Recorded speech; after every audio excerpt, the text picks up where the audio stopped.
The morning sky above Earth turned dark as massive ships blocked out the sun. People across the world stopped what they were doing and looked up in fear. The alien fleet was unlike anything humanity had ever seen. Each ship was the size of a city, glowing with strange blue energy that made the air itself hum with power. In the capital, emergency meetings were happening everywhere. World leaders were panicking. Military generals were admitting their weapons were useless. Scientists were calculating how long Earth had before complete destruction. The answer was not good. Maybe days, maybe hours. But there was one person who wasn't giving up hope. His name was David Park, and he was Earth's youngest space diplomat. While others were preparing for war or surrender, David was studying everything he could find about these aliens called the Xerion Empire. David had always been different from other diplomats. Where they saw rules, he saw possibilities.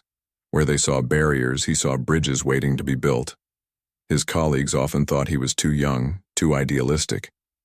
But David believed that every problem had a solution if you were willing to think differently. The aliens had sent one message to Earth. It was simple and terrifying. Your world belongs to us now. Surrender or face destruction. Most people heard this as a death sentence. David heard it as the opening move in a negotiation. 3 days after the ships arrived, the alien leader agreed to meet with Earth's representatives. The meeting would take place on his flagship, a vessel so enormous it had its own weather systems inside. David volunteered to be part of the diplomatic team, even though everyone knew it was probably a suicide mission. Walking through the alien ship was like entering a dream. The walls were made of some kind of crystal that changed colors as you moved past them. The air smelled like flowers mixed with electricity. Strange music seemed to come from everywhere and nowhere at once. When they reached the throne room, David's breath caught in his throat. The space was massive with a ceiling that seemed to stretch up forever. At the center sat the alien king on a throne, carved from a single giant crystal. King Zephron was nothing like what David had expected. He stood 12 feet tall, with skin that looked like it was made of living starlight. It shifted from deep blue to silver to gold as his emotions changed. He had 4 arms, each one strong enough to crush a car. His eyes burned like twin suns, and when he spoke, his voice echoed through the chamber like thunder. Next to the king sat his daughter, Princess Luna. David had read about her in the intelligence reports, but seeing her in person was completely different. She was tall and graceful, with silver hair that seemed to float around her head like she was underwater. Her eyes were the color of deep space, dark purple with tiny points of light that sparkled like distant stars. The meeting started badly and got worse. Earth's lead diplomat tried to negotiate with offers of resources, technology sharing, even territories. King Zephron listened to everything with growing amusement. His skin shifted to bright gold, which David had learned meant the alien king found something funny. You speak as if you have something we want, King Zephron said, his voice booming. Your world is small. Your people are weak. Your technology is primitive. What could you possibly offer that we cannot simply take? David watched Princess Luna during this exchange. While her father spoke with arrogance and dismissal, her expression was different. She looked sad, almost embarrassed by her father's words. When she caught David looking at her, she quickly looked away, but not before he saw something in her eyes. Compassion, maybe, or disappointment. The other diplomats were running out of options. They had offered everything they could think of, and the alien king had rejected it all. David could see the panic starting to set in. Earth's leaders were beginning to accept that this was the end. But David had been studying Xerion culture for months, reading every piece of information Earth's satellites had gathered about their society. Deep in the ancient records, he had found something interesting. A law that was old, almost forgotten, but still technically valid. As the meeting seemed ready to end with Earth's doom, David stepped forward. His voice was much smaller than the king's, but it carried clearly through the massive chamber. Your Majesty, David said, his heart pounding so hard he was sure everyone could hear it. I invoke the right of contest. The room went completely silent. King Zephron's skin shifted rapidly through several colors before settling on deep red, which David hoped meant surprise rather than anger. The other aliens in the room began whispering to each other in their musical language. Princess Luna sat up straighter, her starlight eyes fixed on David with new interest. "You know of our ancient laws, human?" King Zephron asked, and David could hear genuine curiosity in his voice now. "I know that any being, regardless of species, can challenge for what they believe is right," David replied. "I know that if I can complete your trials, you must honor the outcome." King Zephron stood up from his throne, his full height making David feel like an ant. The alien king's skin was cycling through colors rapidly now. Red, gold, blue, silver. David had no idea what any of it meant, but he stood his ground. "And what exactly are you challenging for, little human?" the king asked. David took a deep breath. This was the moment that would either save Earth or doom them all. "I challenge for Earth's freedom," David said, "and for the right to prove that humans deserve to exist among the stars as equals, not as slaves." The king's laughter filled the chamber like thunder. His skin flashed bright gold as he threw back his massive head. "Equals? You? A tiny, short-lived creature from a backward world." But David wasn't done. He had studied their culture, learned their values. He knew exactly what to say next. "If I win your trials, if I prove myself worthy by your own standards, then you must acknowledge that humans have value. And if humans have value—" David paused, meeting the king's burning gaze. "Then perhaps your daughter would not be dishonored to no one." The laughter stopped immediately. King Zephron's skin went completely black, which David really hoped didn't mean he was about to be vaporized. Princess Luna gasped, her hand flying to her mouth. "You dare speak of my daughter?" The king's voice was deadly quiet now. "I speak of honor," David replied, surprised by how steady his own voice sounded. "Your laws say that one who completes the trials proves their worth. If I am worthy by Zerion standards, then I am worthy of respect, and perhaps worthy of more." For a long moment, nobody moved. David could hear his own heartbeat. He could hear the other human diplomats breathing behind him. He could hear the soft humming of the ship's energy systems. Finally, King Zephron began to smile. It was not a kind smile. "Very well, human," the king said, his skin shifting to bright silver. "You want to play by our rules? Then you shall have exactly what you ask for. 3 trials await you. The trial of strength, where you must prove your body is worthy. The trial of mind, where you must prove your intelligence is worthy. And the EDR, trial of heart, where you must prove your spirit is worthy." The king leaned forward on his throne, his burning eyes fixed on David. "But know this, little human. In 3,000 years, no alien species has ever survived even the first trial. My greatest warriors have failed these tests. What makes you think a weak, primitive human could succeed where they could not?" David felt the weight of entire world on his shoulders. Everyone he had ever known, everyone he had ever loved, every human being alive was counting on him now. But when he looked at Princess Luna, he saw something that gave him strength. She was looking at him not with pity or amusement, but with hope. "Maybe that's exactly why I can win," David said quietly. "Maybe being human is exactly what these trials need." King Zephron's skin flashed through several colors before settling on deep blue. "We shall see, young diplomat. We shall see. But when you fail, when you lie broken and defeated, remember that you chose this path. You could have accepted a quick end for your world. Instead, you have chosen to suffer." The king stood up, his massive form casting shadows across the chamber. "The trials begin tomorrow. Rest well, human. It will be your last peaceful night."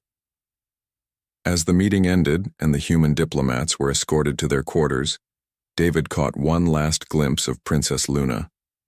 She was still watching him, and just before, the doors closed between them. She did something that made his heart skip a beat.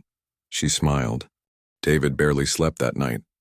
His small room on the alien ship had a window that showed the stars, but all he could think about was home. Somewhere down there on that blue planet, Billions of people were going about their lives, not knowing that their fate rested on the shoulders of one young diplomat who had never been in a real fight in his life.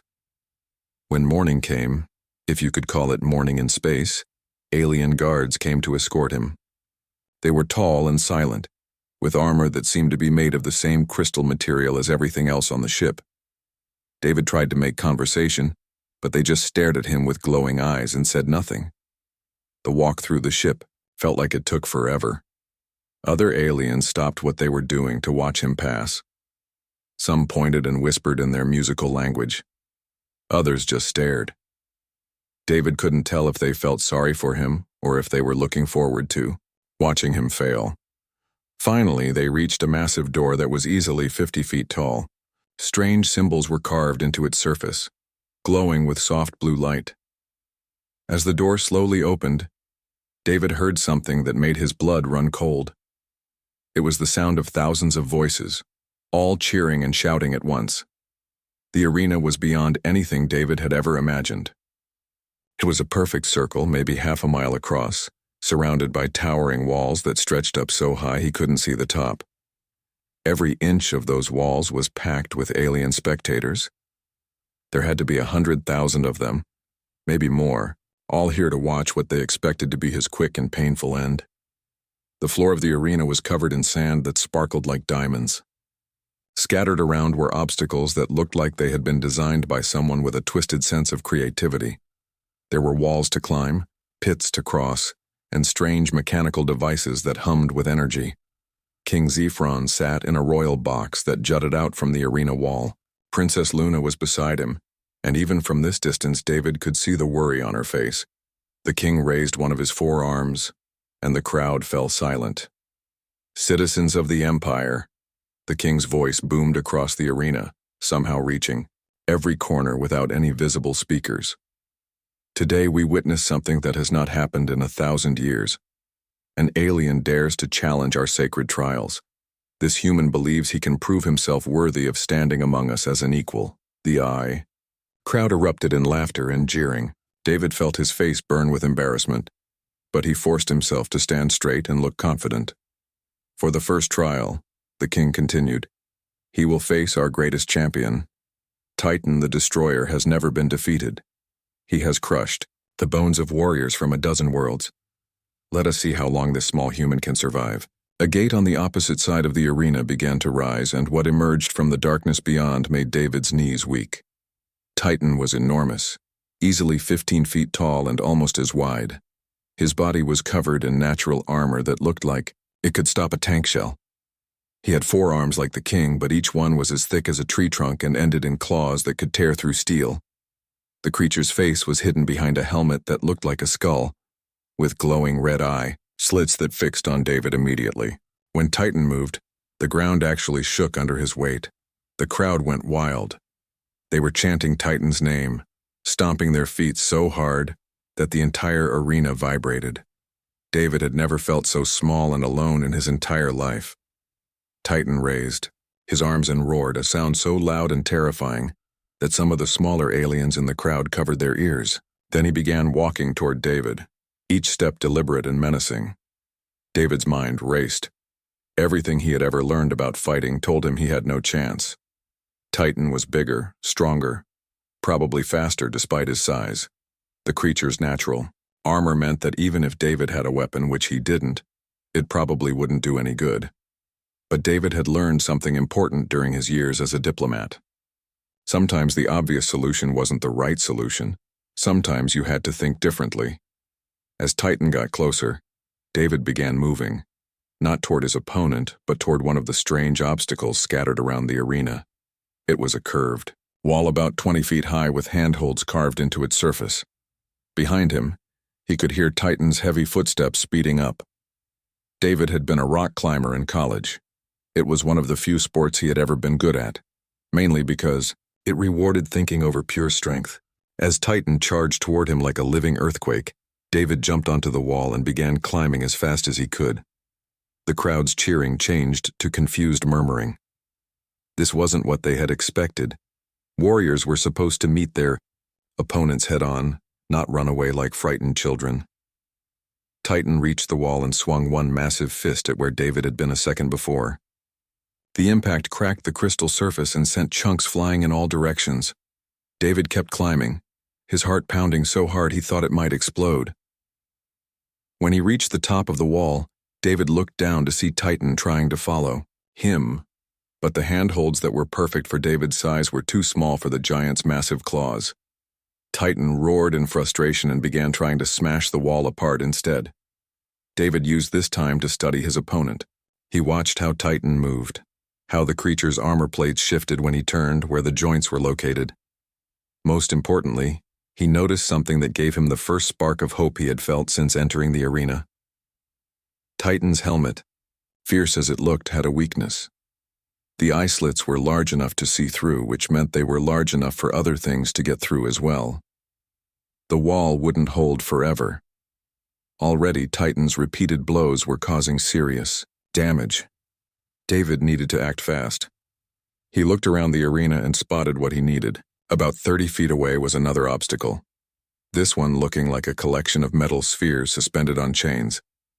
David took a deep breath, said a quick prayer to whatever gods might be listening, and jumped. The crowd gasped as he flew through the air. For a terrifying moment, he thought he wasn't going to make it. Then his hands closed around one of the chains, and he swung like a pendulum toward the spheres. Titan, seeing his prey escaping again, abandoned the wall and charged toward David's new position. But David wasn't planning to stay there either. As Titan approached, David grabbed one of the smaller metal spheres and threw it as hard as he could. His aim was perfect. The sphere went straight through Titan's eye slit and struck something vital inside the helmet. The giant warrior stumbled, shaking his head and clawing at his helmet with all four hands. David didn't waste the opportunity. He grabbed another sphere and threw it, then another. Each one found its mark, and each one made Titan more confused and disoriented. Finally, the great warrior fell to his knees, his massive form swaying dangerously. The crowd had gone completely silent. They couldn't believe what they were seeing. Their undefeated champion was being beaten by a creature less than half his size. David dropped down from the chains and approached Titan carefully. Up close, he could see that the warrior wasn't seriously hurt, just dazed and confused. The spheres had disrupted whatever systems were built into his helmet, but hadn't caused any permanent damage. "I don't want to hurt you," David said quietly, knowing Titan probably couldn't understand his words but hoping his tone would get the message across. "You're a great warrior, but this fight is over." Titan looked at him for a long moment through his damaged helmet. Then, to David's amazement, the giant warrior nodded and placed one massive hand on the ground in what David recognized as a gesture of surrender. The arena exploded. Aliens were on their feet, screaming and cheering and arguing with each other. Some seemed angry that their champion had lost. Others appeared genuinely excited by what they had witnessed. David looked up at the royal box and saw King Zephron staring down at him with an expression he couldn't read. The king's skin was cycling through colors so fast it was almost hypnotic. But it was Princess Luna's reaction that made David's heart soar. She was on her feet, her hands pressed to her mouth, and even from this distance he could see that she was smiling. King Zephron raised his arms, and gradually the crowd fell quiet. "The first trial is complete," the king announced, his voice carrying clearly across the arena. "The human has proven that sometimes wisdom can triumph over strength, but let him not grow too confident. 2 trials remain, and they will test him in ways that mere cleverness cannot overcome." As David was escorted from the arena, he caught one more glimpse of Princess Luna. This time she wasn't just smiling. She was applauding, her eyes bright with admiration, and something else that made David's heart race even faster than the fight had. He had survived the first trial, but more than that, he had done something no one expected. He had shown them that humans could think their way out of impossible situations. Now he just had to do it twice more. After winning the first trial, David thought he might get some rest. He was wrong. The alien guards came for him just a few hours later, leading him through different corridors of the massive ship. This time, instead of the noise and excitement of the arena, everything was quiet and mysterious. They stopped in front of a door that looked completely different from anything David had seen before. It was made of some kind of black material that seemed to absorb light rather than reflect it. Strange symbols glowed softly around its edges, pulsing like a slow heartbeat. "The Chamber of Infinite Wisdom," one of the guards said in broken English. It was the first time any of them had spoken to him. Many have entered, few have left with their minds intact. That wasn't exactly encouraging, but David nodded and stepped forward. The door dissolved away like smoke, revealing a room that made his brain hurt just to look at. The chamber was enormous, but it seemed to exist in more dimensions than David could understand.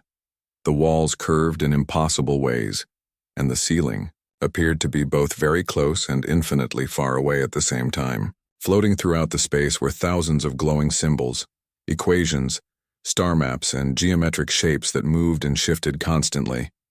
In the center of the room stood a pedestal with what looked like a crystal ball, except this one contained swirling galaxies instead of mist. A voice echoed from everywhere and nowhere at once. "Welcome to the second trial, human.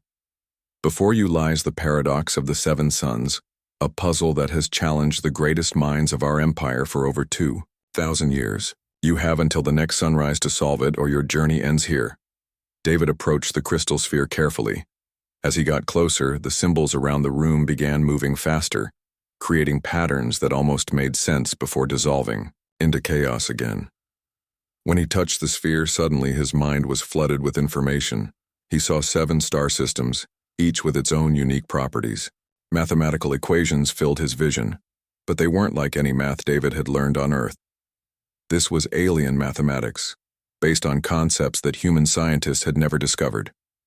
Hours passed as David worked with the floating symbols, trying to understand what they meant. Every time he thought he was getting close to an answer, the equations would shift and change, like they were alive and deliberately trying to confuse him. The frustrating part was that David could tell there was a pattern. The 7 star systems weren't random. They were connected somehow, but every approach he tried led to a dead end. The alien mathematics was just too different from human thinking. As the hours dragged on, David began to feel hopeless. His head was pounding from trying to process information his brain wasn't designed to handle. The floating symbols seemed to mock him, dancing just out of reach of understanding. Then, just when he was about to give up, he heard a soft sound behind him. He turned to see Princess Luna stepping through the wall as if it wasn't there. She was carrying a tray of food and looked worried. "You shouldn't be here," David said, though he was incredibly happy to see her. "My father is asleep," she replied, setting the tray down on a surface that materialized out of thin air. "You've been in here for 16 hours without eating. That won't help you think clearly." As David ate the strange but surprisingly delicious alien food, Luna walked around the chamber studying the floating symbols. Her presence seemed to calm them somehow, making their movements less chaotic. "Tell me about your world," she said suddenly. "How do humans solve impossible problems?" David thought about it while chewing something that tasted like a cross between fruit and starlight. "We usually work together," he said. "One person might see something another person missed. We share ideas, build on each other's thoughts." Luna nodded thoughtfully. "That's very different from our way. Zarians pride themselves on individual achievement. The idea of needing help is seen as weakness." "But that's the problem," David said, suddenly understanding something important. This puzzle wasn't designed to be solved by one mind working alone. Look at how the symbols behave when you're near them. They're calmer, more organized. Luna looked surprised. "I hadn't noticed. I was taught that my presence might interfere with pure intellectual achievement." David stood up, his excitement growing. What if that's exactly the point? What if the paradox of the 7 suns isn't about one brilliant mind figuring out the answer? What if it's about different types of thinking working together? For the next several hours, David and Luna worked side by side. She helped him understand the alien mathematical concepts, while he showed her human approaches to problem solving that emphasized cooperation and multiple perspectives. Slowly, the puzzle began to make sense. The 7 star systems weren't just mathematical abstractions. They represented different approaches to understanding the universe. The Xerion way of thinking could solve part of the puzzle, but not all of it. It needed something else.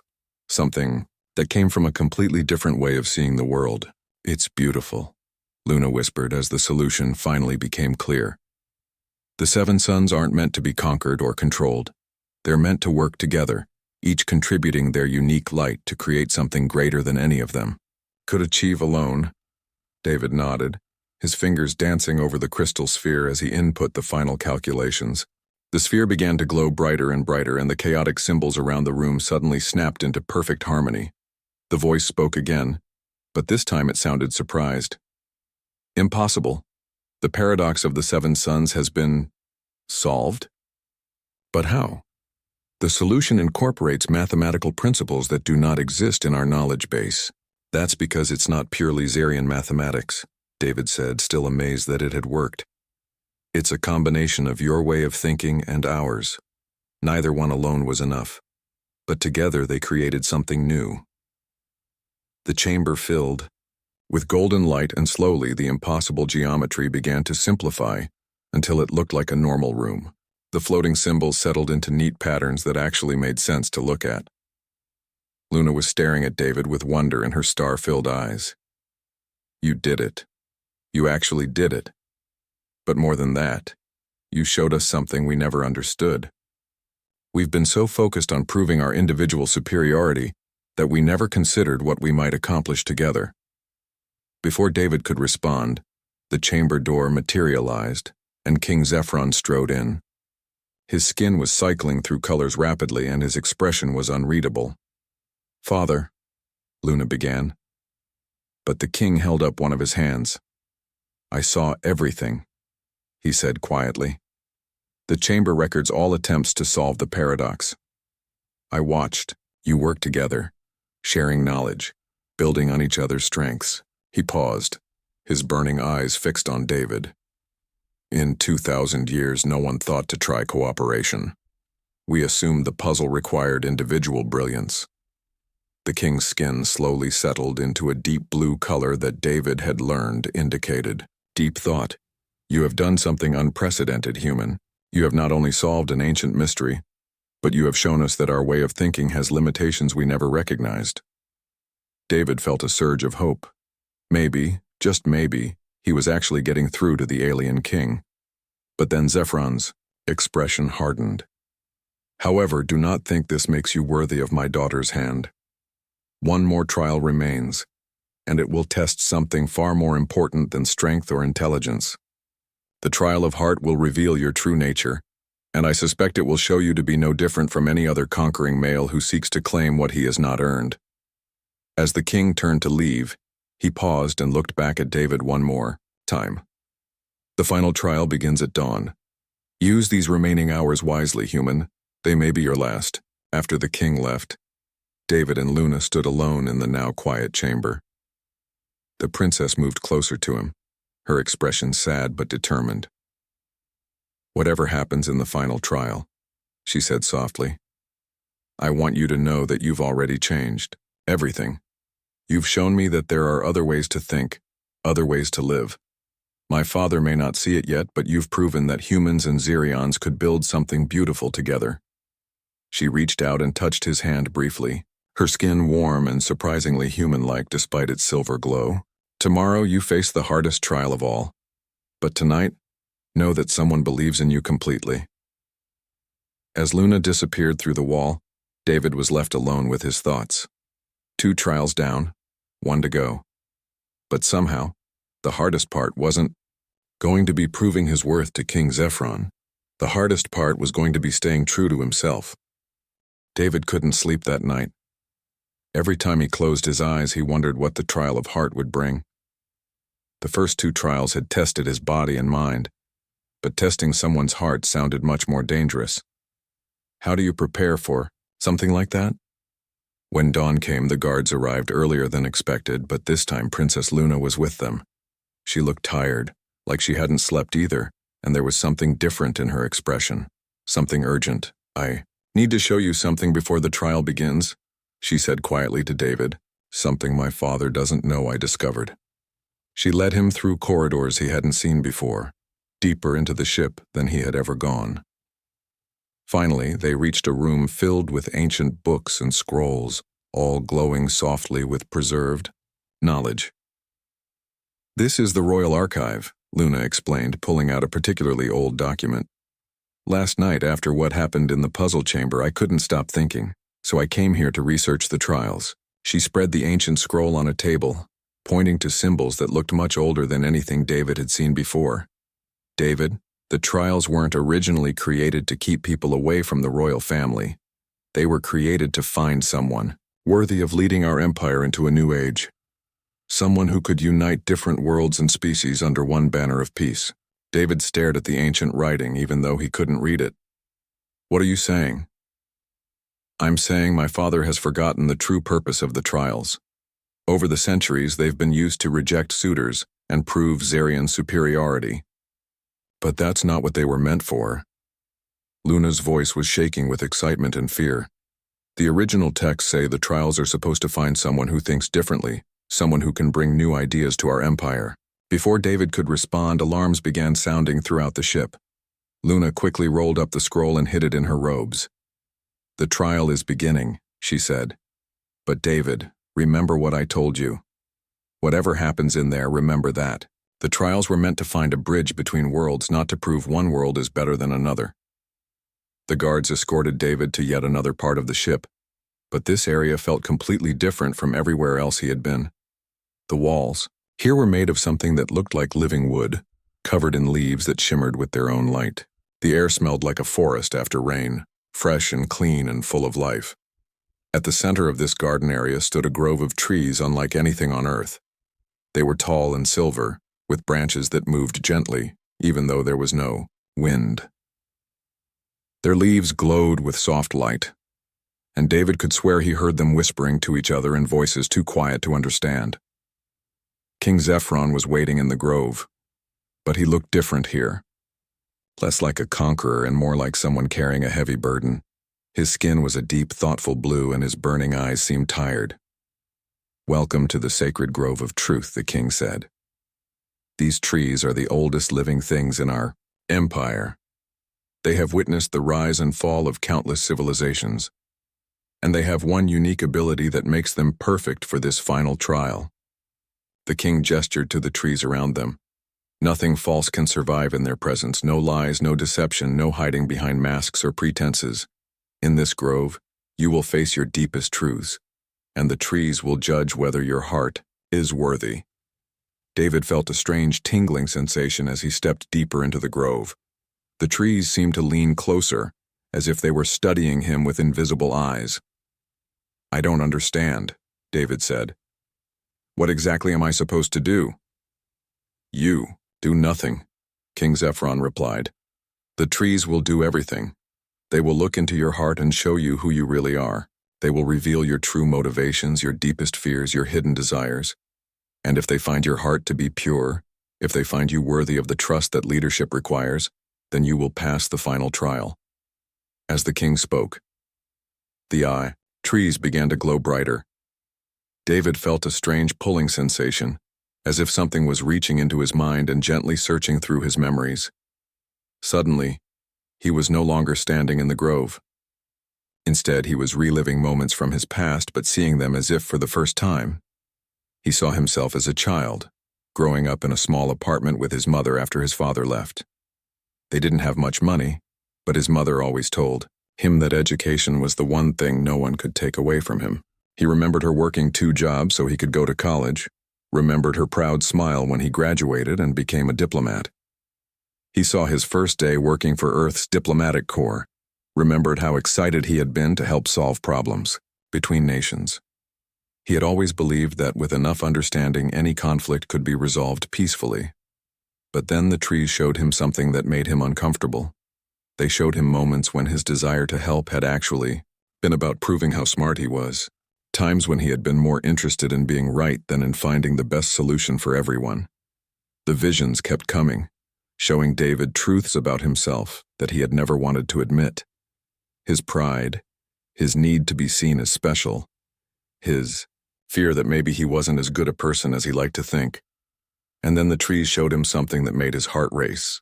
They showed him the moment he first saw Princess Luna and revealed the truth about his feelings. Yes, he loved her. But was he fighting these trials for Earth's freedom, or because he wanted to win her heart? The question hit him like a physical blow. Was he really here to save humanity, or was he here because he had fallen in love with an alien princess? The trees forced him to confront the possibility that his motivations might not be as pure as he had thought. For what felt like hours, David wrestled with these uncomfortable truths. The trees showed him every selfish thought he had ever had, every time he had acted out of pride instead of genuine care for others.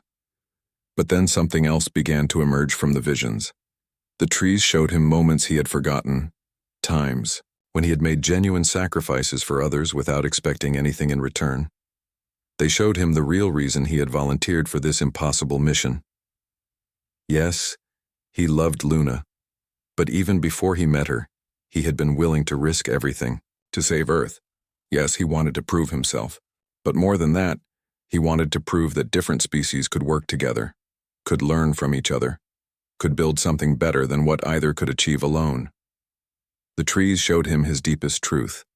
He genuinely believed that understanding between different peoples was possible, and he was willing to give his life to prove it. As the visions faded, David found himself back in the grove. But now he understood something that changed everything. He looked at King Zephyrin, who was watching him with an expression that was no longer hostile. "Your Majesty," David said, his voice steady despite everything he had just experienced. "I need to tell you something. The trees are right. I do love your daughter, but I can't claim her as a prize for winning these trials. Real love has to be freely given, not earned through contests." The king's eyes widened in surprise. This was clearly not what he had expected. "I'm asking you to spare Earth not because I've proven myself worthy through these trials, but because it's the right thing to do. Because mercy and cooperation will make both our peoples stronger than conquest ever could." David took a deep breath and said the words that he knew might doom everything. "If Princess Luna chooses to be with me, I want it to be because she loves me, not because her father's ancient laws say she has to. I'm withdrawing my claim to her hand." The grove fell completely silent. Even the whispering of the trees stopped. King Zephyrin stared at David with an expression of complete shock. But then from behind the king came a voice that made David's heart soar. "Father," Princess Luna said, stepping into the grove with the ancient scroll in her hands. "There's something you need to know about these trials.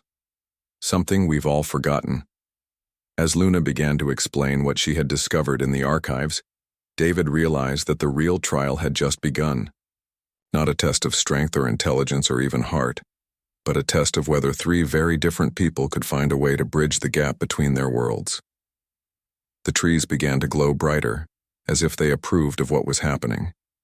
After all, they had witnessed the rise and fall of civilizations for thousands of years. They knew that the greatest strength came not from conquest, but from understanding, and they had just witnessed something that gave them hope for the future. Princess Luna stepped forward with the ancient scroll, her hands trembling slightly as she faced her father. The trees in the sacred grove seemed to lean in closer, their soft light pulsing gently as if they knew something important was about to happen. King Zephyrin looked at his daughter with confusion and growing concern. His skin shifted from blue to purple, colors that David had learned meant the alien king was deeply troubled. "Luna, what are you doing here? This trial is not meant for your eyes." "Father, please listen to me," Luna said, unrolling the ancient document. "I spent all night in the royal archives, searching through the oldest records of our empire. What I found changes everything we thought we knew about these trials." The king's forearms crossed over his massive chest, and his burning eyes narrowed, dangerously. "These trials have been sacred to our people for thousands of years. What could you possibly have found that I do not already know?" Luna spread the scroll on a flat stone that seemed to grow from the ground just for that purpose. The ancient writing glowed softly in the light of the trees, and even David could see that it was incredibly old. "This is the original charter that created the trials," Luna explained, her voice growing stronger with each word. "It was written by the first Zerion emperor, Your ancestor. Father, the trials were never meant to reject suitors or prove Xerion's superiority. They were designed to find someone who could lead our empire into a new golden age. King Zephyron moved closer to examine the scroll, his skin cycling through several colors as he read. David watched nervously, knowing that everything depended on what happened in the next few minutes.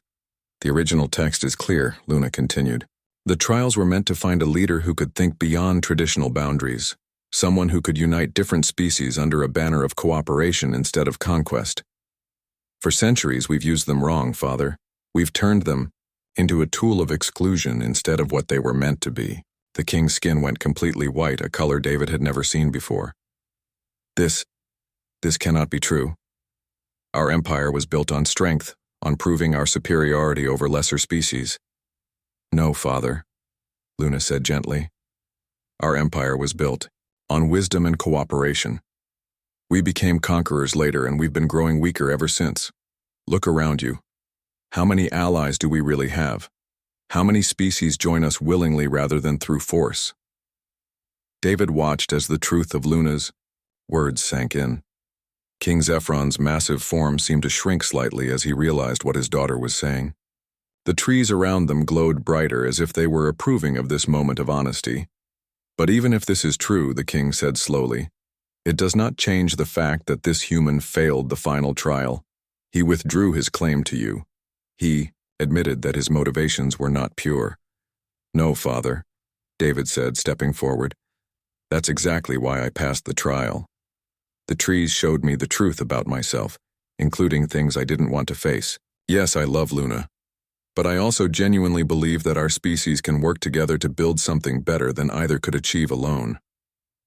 Luna moved to stand beside David, her star-filled eyes bright with determination. And I choose to be with him, Father. Not because ancient laws say I must, but because I love him too. Because he's shown me that there are other ways to think, other ways to live. King Zephyron stared at them both for a long moment, his skin shifting through every color David had ever seen and several new ones. Finally, the king turned to the ancient trees that surrounded them. Ancient ones, he said in a voice that was surprisingly humble. You have witnessed the truth in this grove for thousands of years. Tell me, what do you see when you look at this human? The trees began to glow even brighter, and suddenly David could hear their whispered voices clearly for the first time. They spoke in harmony, like a choir made of wind and starlight. We see a heart that chooses love over victory, they whispered. We see a mind that builds bridges instead of walls. We see a spirit that lifts others up instead of tearing them down. We see what your ancestors hoped to find when they created these trials. The tree's words seemed to hit King Zephyron like a physical force. He staggered slightly, then slowly sank to one knee in the soft grass of the grove. I have been a fool, he said quietly. For too long I have let pride and fear guide my decisions. I have forgotten what my ancestors knew, that true strength comes from unity, not domination. He looked up at David with eyes that no longer burned with anger, but with something that might have been respect. Young human, you have done something I thought impossible. You have passed trials that defeated our greatest warriors, not through strength or even cleverness, but through something far more valuable. You have shown me that my way of thinking was wrong. The king stood up slowly, his crystalline skin settling into a warm golden color that David had never seen before. Earth will not be conquered, King Zephyron announced. Instead, it will be welcomed as the first equal partner in a new kind of empire, an empire built on cooperation and mutual respect as my ancestors originally intended. David felt his knees go weak with relief. Earth was safe. Humanity would survive. But more than that, they would have a chance to join something larger than themselves. And you, David Park of Earth, the king continued, if my daughter truly chooses you, then I will be honored to call you my son. But understand this, you will not be marrying into royalty to gain power. You will be taking on the responsibility of helping to build a better future for all our peoples. Luna threw her arms around David, her joy infectious. We did it, she whispered. We actually did it. But David knew the real work was just beginning. "Your Majesty," he said to the king, "I accept the responsibility you're offering, but I want to do this right. Luna and I need time to truly get to know each other, and Earth needs time to prepare for joining a galactic community." King Zephron nodded approvingly. "Wisdom beyond your years. Very well. Let us begin slowly, with cultural exchanges and trade agreements. Let our peoples learn to trust each other before we ask them to unite completely." 3 months later, David stood in the most beautiful place he had ever seen. The royal gardens of Zerion Prime were filled with plants from dozens of worlds, all growing together in perfect harmony.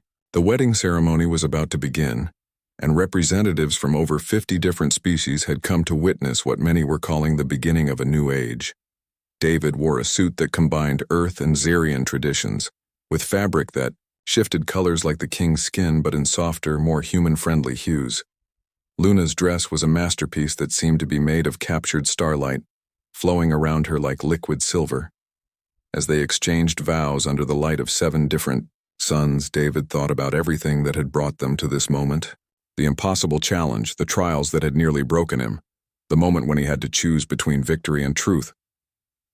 King Zephron performed the ceremony himself, his voice carrying clearly across the gardens. "Today we witness not just the union of 2 hearts, but the birth of a new kind of future. A future where different peoples work together as equals, where diversity is seen as strength, and where love truly can conquer all." As David and Luna kissed to seal their marriage, fireworks from a dozen different worlds exploded in the sky above them. Each species had contributed their own celebration traditions, creating a display of light and color that had never been seen before. Later, as they stood together on the observation deck of their new home, a space station that would serve as the headquarters for the Galactic Alliance, David and Luna watched ships from dozens of worlds arriving peacefully. "Look at that," Luna said softly, pointing to a group of young aliens and humans working together to unload supplies. A year ago, none of them had ever seen each other's species. Now they're friends. David smiled, wrapping his arms around his wife. "Your father was right about one thing. The real work is just beginning. But look what we've already accomplished." In the distance, King Zephron approached them, carrying a small bundle wrapped in silk. "A gift for the new ambassadors," he said with a smile that still looked strange on his fierce features. "Your first child will need this." He unwrapped the bundle to reveal a crown unlike any David had ever seen. It wasn't made of gold or jewels, but of materials from dozens of different worlds, all worked together into something beautiful and unique. "The Crown of Unity," the king explained, "forged from elements contributed by every member species of our new alliance. Your child will wear this not as a symbol of power over others, but as a reminder that they represent the hopes and dreams of countless worlds." As they looked out at the peaceful fleet of ships from different worlds, David realized that the impossible had become reality. A human from a small blue planet had somehow convinced an alien empire to choose cooperation over conquest. But more than that, he had found love that transcended the boundaries between worlds, and together, they were building a future that would benefit everyone. The stars had never looked brighter,